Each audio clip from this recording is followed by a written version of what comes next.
ಎಲ್ಲ ಗೃಹಲಕ್ಷ್ಮಿಯರಿಗೆ 2 ಸಿಹಿ ಸುದ್ದಿ. 4,000 ರೂಪಾಯಿ ಹಣ ಜಮೆ ಆಗಲು ಶುರುವಾಗಿದ್ದರೆ ಇನ್ನೊಂದು ಕಡೆಗೆ ನಿಮಗೆ ಗೃಹಲಕ್ಷ್ಮಿ ಸಂಘದಿಂದ 5 ಲಕ್ಷ ಬೇಕಾ, 10 ಲಕ್ಷ ಬೇಕಾ, 50 ಲಕ್ಷ ಬೇಕಾ? ಹೌದು, ಗೃಹಲಕ್ಷ್ಮಿ ಸಂಘದ ಸ್ಥಾಪನೆ ಬಗ್ಗೆ ಕೂಡ ಅಧಿಕೃತವಾಗಿ ಈಗಾಗಲೇ ಒಂದು ಮಾಹಿತಿ ಸಿಕ್ಕಿರುವಂಥದ್ದು. ವೀಕ್ಷಕರೇ, ಹೌದು, ಈ ಒಂದು ಗೃಹಲಕ್ಷ್ಮಿ ಯೋಜನೆಗಾರರಿಗೆ ಬಂಪರ್ ಗುಡ್ ನ್ಯೂಸ್ ಅಂತಾನೆ ಹೇಳ್ಬೋದು. ಸದ್ಯಕ್ಕೆ ಬಂದಿರುವಂಥ ದೊಡ್ಡ ಬ್ರೇಕಿಂಗ್ ನ್ಯೂಸ್ ಅಂತಾನೆ ಹೇಳ್ಬೋದು.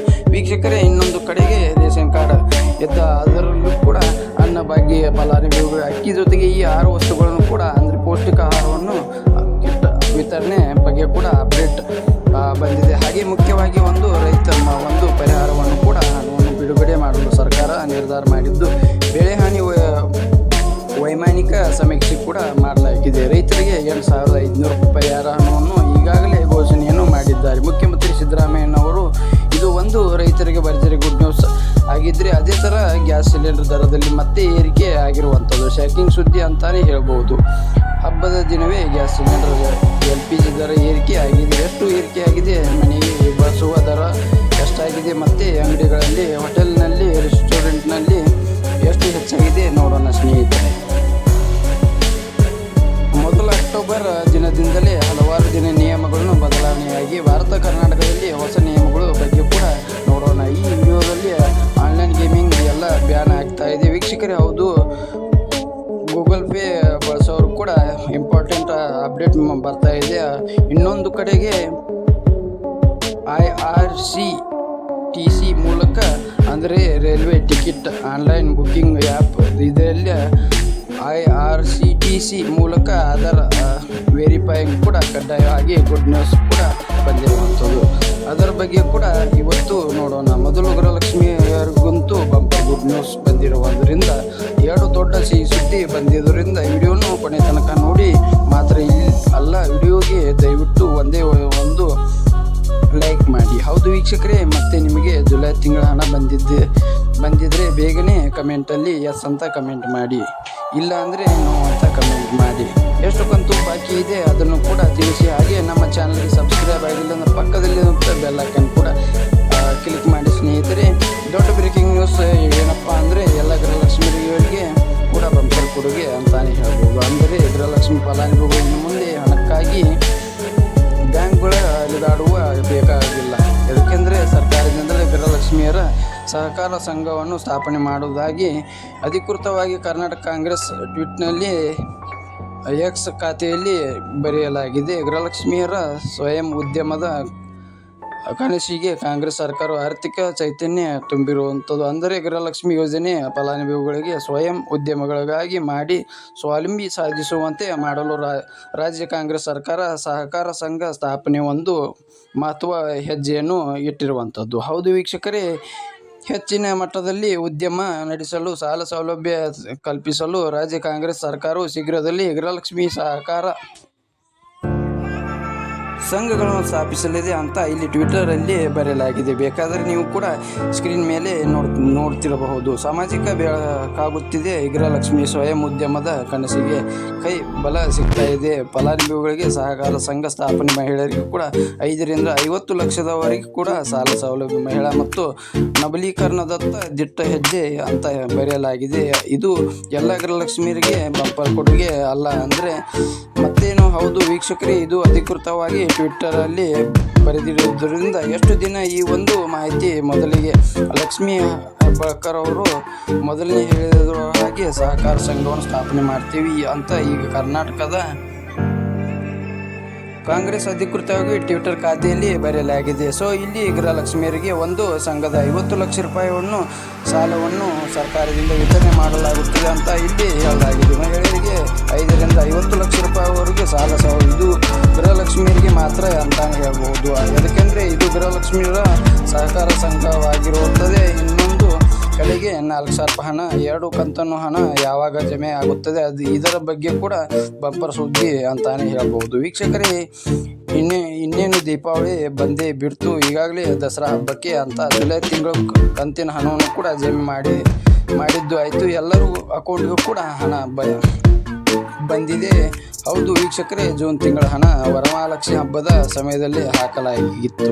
ಈಗ ದಸರಾ ಹಬ್ಬಕ್ಕೆ ಅಂತ ಜುಲೈ ತಿಂಗಳ ಹಣವನ್ನು ಕೂಡ ಬಿಡುಗಡೆ ಮಾಡಿದ್ದು ಜಮೆ ಆಗಲು ಶುರುವಾಗಿದೆ. ನಿಮ್ಮ ಅಕೌಂಟಿಗೆ ಕೂಡ ಇನ್ನೂ ಕೂಡ 2,000 ರೂಪಾಯಿ ಬಂದಿಲ್ಲ ಅಂದರೆ ಇವತ್ತು 5 ಅಕ್ಟೋಬರ್ವರೆಗೂ ಕೂಡ ನೀವು ಕಾಯಲೇಬೇಕಾಗುತ್ತೆ ವೀಕ್ಷಕರೇ. ಯಾಕೆಂದರೆ 15 ದಿನ ಸಮಯಾವಕಾಶ 20 ತಾರೀಕಿನ ಒಳಗಡೆ ಹಣ ಬಿಡುಗಡೆ ಆಗಿರುವಂಥದ್ದು.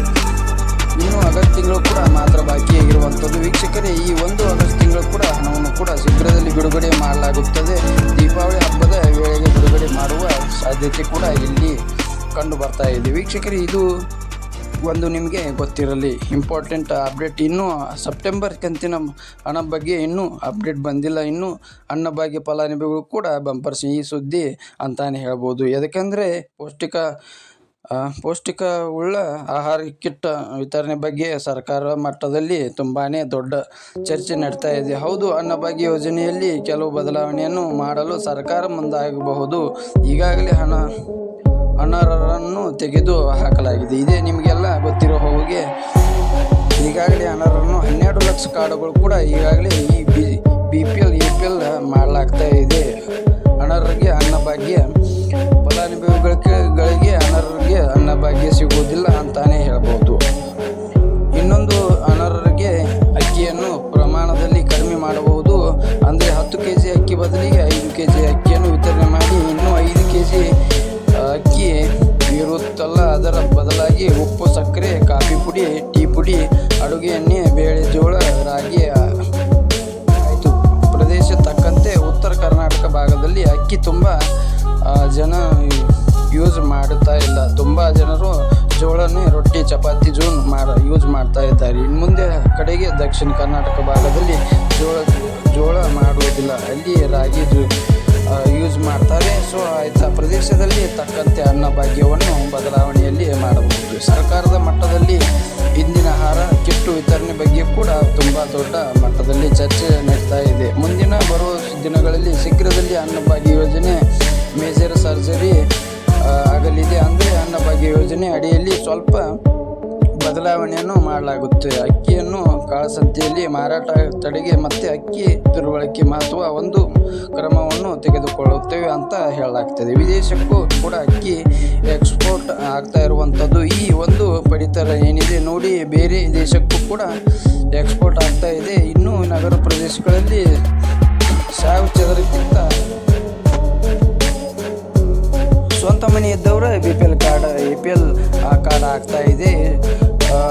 1,20,000 ಮೇಲ್ಪಟ್ಟ BPL ಕಾರ್ಡ್ APL ಕಾರ್ಡ್ ಆಗ್ತಾ ಇದೆ. ಅಂದರೆ 1,20,000 ಇನ್ಕಮ್ ಏನಿರ್ತೈತಲ್ಲ ಆದಾಯ ವರ್ಷದ ಅವ್ರಿಗೆ ಇದ್ದರೆ APL ಕಾರ್ಡ್ ಇದ್ದಿದ್ದ BPL ಕಾರ್ಡ್ ಆಗ್ತಾ ಇದೆ ಅಂತ. ಸ್ವಂತ ಕಾರು, ಆಟೋ ಇಟ್ಕೊಂಡವ್ರಿಗೆ ಮನೆಗೋಸ್ಕರ ಅಂಥವರ ಕಾರ್ಡು ಕೂಡ BPL ಟು APL ಆಗ್ತಾ ಇದೆ. ತೆರಿಗೆ ಪಾವತಿ ಮಾಡ್ತಾ ಇದ್ದವರು ಕೂಡ BPL ಟು APL ಕಾರ್ಡ್ ಆಗ್ತಾ ಇದೆ. ವೀಕ್ಷಕರೇ, ಬನ್ನಿ ಈಗ ಇನ್ನೊಂದು ಬಿಗ್ ಬ್ರೇಕಿಂಗ್ ನ್ಯೂಸ್ ಏನ ನೋಡೋಣ. ಈಗಾಗಲೇ ನಿಮ್ಮ ಗೊತ್ತಿರುವ ಹಾಗೆ ಮುಖ್ಯಮಂತ್ರಿ ಸಿದ್ದರಾಮಯ್ಯನವರು ವೈಜ್ಞಾನಿಕ ಸಮೀಕ್ಷೆಯಲ್ಲಿ ಮಾಡಿರುವ ಹಾಗೆ ಪ್ರವಾಹ ಪೀಡಿತ ರೈತರಿಗೆ ಮಾತ್ರ ಇಲ್ಲಿ 8,500 ರೂಪಾಯಿ ಹೆಚ್ಚುವರಿ ಬೆಳೆ ನಷ್ಟ ಪರಿಹಾರ ಹಣವನ್ನು ಘೋಷಣೆಯಲ್ಲಿ ಮಾಡಿರುವಂಥದ್ದು. ವೀಕ್ಷಕರೇ, ಕೇಂದ್ರ ನೆರವಿಗೆ ಕಾಯಿದೆ ಸಮೀಕ್ಷೆ ಮುಗಿದ ತಕ್ಷಣ ಪರಿಹಾರ ಬಿಡುಗಡೆ ಮಾಡಲಾಗುತ್ತೆ ಅಂತಾನೂ ಕೂಡ ಮುಖ್ಯಮಂತ್ರಿ ಸಿದ್ದರಾಮಯ್ಯನವರು ರೈತರಿಗೆ ಇಲ್ಲಿ ಭರವಸೆಯನ್ನು ಕೊಟ್ಟಿರುವಂಥದ್ದು. ವೀಕ್ಷಕರೇ, ಉತ್ತರ ಕರ್ನಾಟಕ ಭಾಗದಲ್ಲಿ ಈ ಬಾರಿ ಅತಿ ಹೆಚ್ಚು ಬೆಳೆ ಹಾನಿಯಾಗಿದೆ.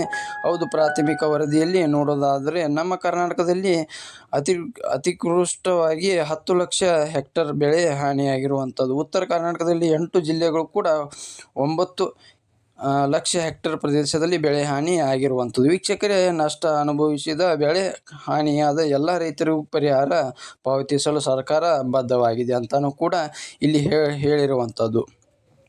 ಹೆಲಿಕಾಪ್ಟರ್ ಮೂಲಕ ಮುಖ್ಯಮಂತ್ರಿ ಸಿದ್ದರಾಮಯ್ಯನವರು ವೈಜ್ಞಾನಿಕ ಸಮೀಕ್ಷೆಯಲ್ಲಿ ಇಲ್ಲಿ ಮಾಡಿರುವಂಥದ್ದು. ಹೌದು ವೀಕ್ಷಕರೇ, ಈಗಾಗಲೇ ನಿಮಗೆ ಗೊತ್ತಿರಬಹುದು, ಯಾದಗಿರಿ, ಬೀದರ್, ಕಲಬುರ್ಗಿ ಭಾಗದಲ್ಲಿ ರೈತರಿಗೆ ತುಂಬಾ ದೊಡ್ಡ ಸಮಸ್ಯೆ ಆಗಿರುವಂಥದ್ದು. ವೀಕ್ಷಕರೇ, ಈಗ ಯಾರಿಗೆ ಎಷ್ಟು ಪರಿಹಾರ ಅಂತ ನೀವು ಕೇಳ್ತಾ ಇದ್ದರೆ, ಇಲ್ಲಿ ಪ್ರತಿ ಹೆಕ್ಟರ್ಗೆ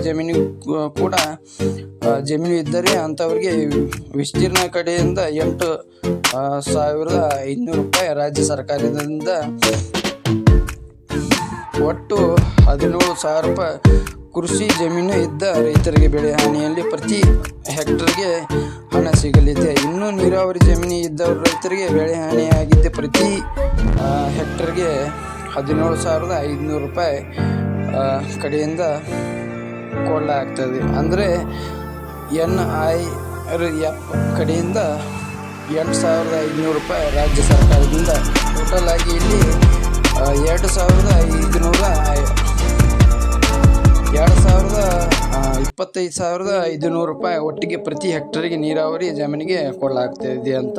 ಬೆಳೆ ಹಾನಿ ಆಗಿದ್ದಕ್ಕೆ ರೈತರಿಗೆ ಇನ್ನೂ ಬಹುವಾರ್ಷಿಕ ಬೆಳೆ ಜಮೀನು ಇದ್ದರೆ ಸ್ವಂತ ಅಂಥ ರೈತರಿಗೆ ಬೆಳೆ ಹಾನಿ ಆಗಿದ್ದರೆ ಇನ್ನು ಎಫ್ ಕಡೆಯಿಂದ 22,500 ರೂಪಾಯಿಯನ್ನು ಇಲ್ಲಿ 8,500 ರೂಪಾಯಿ ರಾಜ್ಯ ಸರ್ಕಾರದಿಂದ, ಅಂದರೆ ಇಲ್ಲಿ 22,500 ರೂಪಾಯಿ NREF ಕಡೆಯಿಂದ 2,500 ರೂಪಾಯಿಯನ್ನು ಸರ್ಕಾರದಿಂದ ಒಟ್ಟು 31,000 ರೂಪಾಯಿ ಪ್ರತಿ ಹೆಕ್ಟರ್ಗೆ ಬಹುವಾರ್ಷಿಕ ಬೆಳೆ ಜಮೀನು ಇದ್ದ ಪ್ರತಿ ಹೆಕ್ಟರ್ಗೆ 31,000 ರೂಪಾಯಿ ಪರಿಹಾರ ಹಣವನ್ನು ಘೋಷಣೆ ಇಲ್ಲಿ ಮಾಡಿರುವಂಥದ್ದು. ಮುಖ್ಯಮಂತ್ರಿ ಸಿದ್ದರಾಮಯ್ಯನವರು ಕೂಡ ಮಂಗಳವಾರ ಭೀಮಾ ತೀರದ 4 ಜಿಲ್ಲೆಗಳ ಪ್ರವಾಹ ಪರಿಸ್ಥಿತಿ ವೈಮಾನಿಕ ಸಮೀಕ್ಷೆಯಲ್ಲಿ ನಡೆಸಿದರು.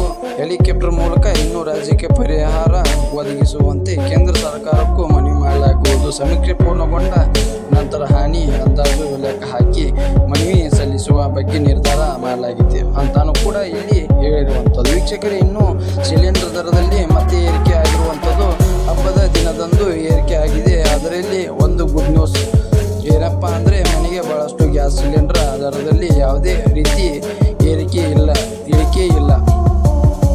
ಯಥಾಸ್ಥಿತಿ ಹೋದ ತಿಂಗಳು ಏನಿತ್ತು ನೋಡಿ, ಸೆಪ್ಟೆಂಬರ್ ತಿಂಗಳ ಇದ್ದ